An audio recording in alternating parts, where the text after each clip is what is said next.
We begin with a push in Japan to speed up the immunization program against the coronavirus. The self-defense forces are setting up large-scale vaccination venues here in Tokyo and Osaka. The sites will be up and operating for senior citizens in need of shots starting next week.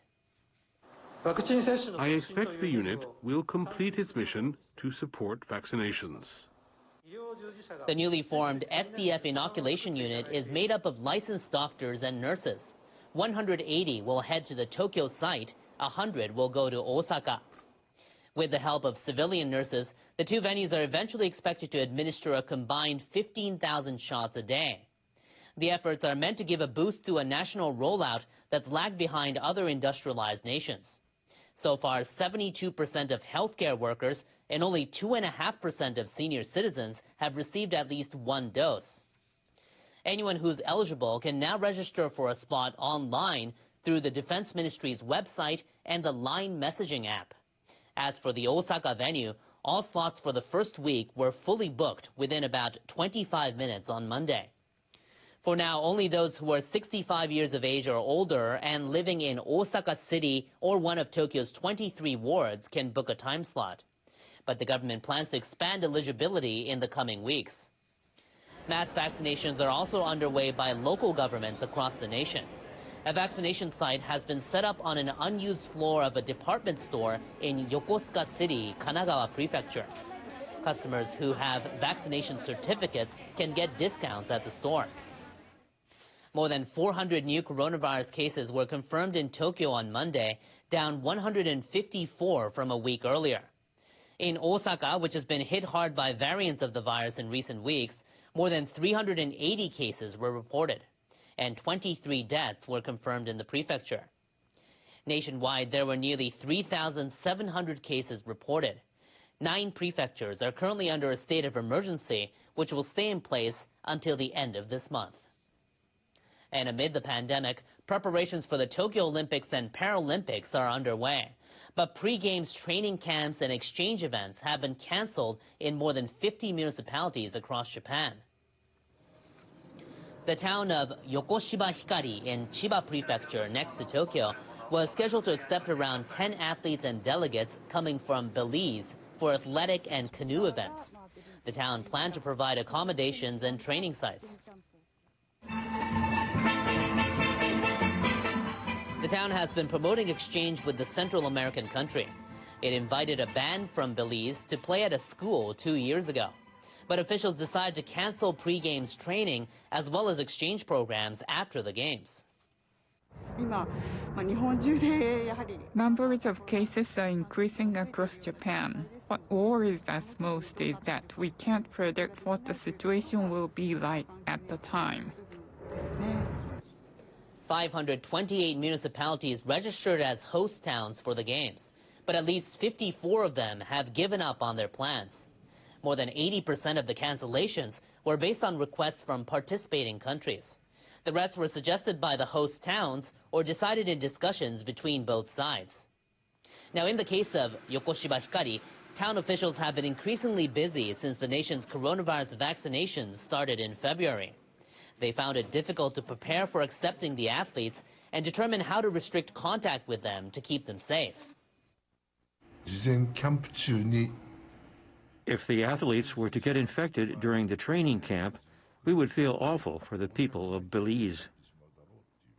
An expert on sports sociology says more host towns could withdraw. One of the basic principles of the Olympics is contributing to world peace. And the Host Town Initiative is a wonderful project to realize that. Losing the chance to have that exchange would be extremely regrettable.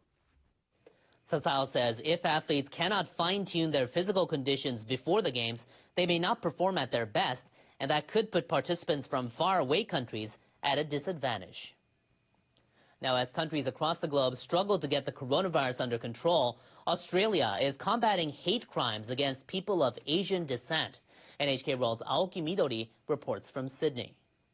Stop Asian hate! Stop Asian hate! A group of Australians of Asian descent recently took part in a rally to protest against the rise in discrimination. there is silence on issues of racism and discrimination against Chinese Australians, against Chinese people, against Asian people within our community, given the massive increase that we have seen to that level of hostility and violence and aggression. The COVID-19 pandemic has seen Asian Australians become a target of hostility. A survey revealed that 1/5 of residents of Chinese descent had experienced violence or threats since the pandemic began. At the clinic, get out of my own country. Don't yell at me. Why are you? No, I can say whatever I want. You just told me to get out of my own country. Go back to where I come from. I was born here, mate. Yeah, don't want you in my face either. I'll piss off back to China. the survey found that the increased friction is the result of the pandemic and trade disputes with China. I think the racism and the discrimination that we see today, COVID-19 has given a space for those who wish to perpetrate racism and discrimination a much bigger platform, unfortunately. An arts advocacy group, Diversity Arts Australia, organized an exhibition of works by artists of Asian descent to increase public awareness. It was part of an initiative titled I Am Not a Virus. These dumpling-like artworks bear discriminatory words aimed at Asian residents. The artist says people need to be made aware that they are using hurtful words to real people. This artwork, a yellow outfit, is meant to symbolize Asian Australians during the pandemic. With sleeves measuring 1.5 meters long, representing the official distancing rules, it tries to convey the distance they feel with people around them and the loneliness they are experiencing. We need to separate the political arguments with the actual individuals that live around us. Reina Takeuchi is one of the organizers of the exhibit. Takeuchi was born to Japanese and Australian parents. Having been a target of discrimination herself, she thinks now is a good time to face up to and discuss the issue. Perhaps it starts with projects like this, but it's also having those conversations at home and within schools about the effects of racism and the way that we see each other and treat each other.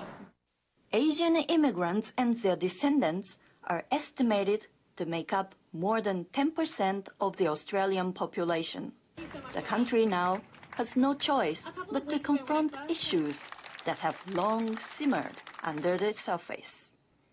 Aoki Midori, NHK World, Sydney.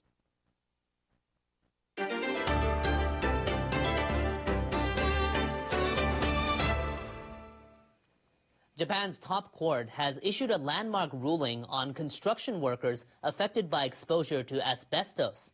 It held the government responsible for their health problems and said it should pay damages. The government plans to pay up to $120,000 in each case. The Supreme Court on Monday ruled on 4 cases in a series of lawsuits filed by former workers and bereaved families since 2008. The plaintiffs say the workers developed lung cancer, mesothelioma, and other illnesses after inhaling asbestos at construction sites. Presiding Justice Miyama Takuya said the state government should have offered guidance by 1975 about the risks of using asbestos at construction sites and the need for workers to wear dust masks. Miyama said an illegal situation without regulations remained until 2004. Hundreds of former construction workers qualify for compensation insurance every year for diseases caused by asbestos. Japan's health minister, Tamura Norisa, said he takes the ruling seriously and apologized to the plaintiffs. He said he feels great responsibility toward them. The plaintiffs are set to accept the government's settlement. The family of a Sri Lankan woman who died while in detention in central Japan has visited an immigration bureau demanding to know the circumstances of her death. Wishma Sandamali, who had overstayed her visa, died in March at an immigration detention facility in the city of Nagoya. Wishma had complained of poor health since mid-January. She was examined by doctors at the facility and from outside, but was not hospitalized. The bereaved family and their supporters, including their legal team, met on Monday with the bureau chief. They later said at a news conference the bureau refused their request to release video footage of Wishma at the facility. When I first heard this, I was very angry. The official did not answer any questions, so I felt frustrated. The Immigration Bureau is trying to avoid its responsibility. The Immigration Services Agency is looking into whether the Bureau handled the case appropriately. Japan's ruling and opposition parties remain at odds in the Diet over whether to disclose Wishma's footage. Next in weather, a deadly cyclone is expected to make landfall in northwestern India on Tuesday, but its impact is already being felt. Our meteorologist John Thunnell explains in our World Weather Report. Hello, we are talking about a powerful cyclone that is going to really be battering the western areas of India for the next several hours. And it's going to be bringing some significant rainfall into the areas, already caused some damage along the western coast of the country. Here's a look at some of the video to give you an idea of the situation. As thousands of people were evacuated from the west coast of India Sunday as an intense cyclone named Tolta expected to make landfall in northwestern India by Tuesday. The storm already brought heavy rain and winds that damaged homes and uprooted trees. At least 6 people have been reportedly killed in the western region, with rescue crews from the Army, Navy, and Coast Guard, along with ships and aircraft, are on standby. So, as Tolta continues to move toward the north, we are talking about some significant rainfall with gusts that can be up to 200 kilometers per hour. And then as it continues to move to the north, the rain will shift in that direction as well.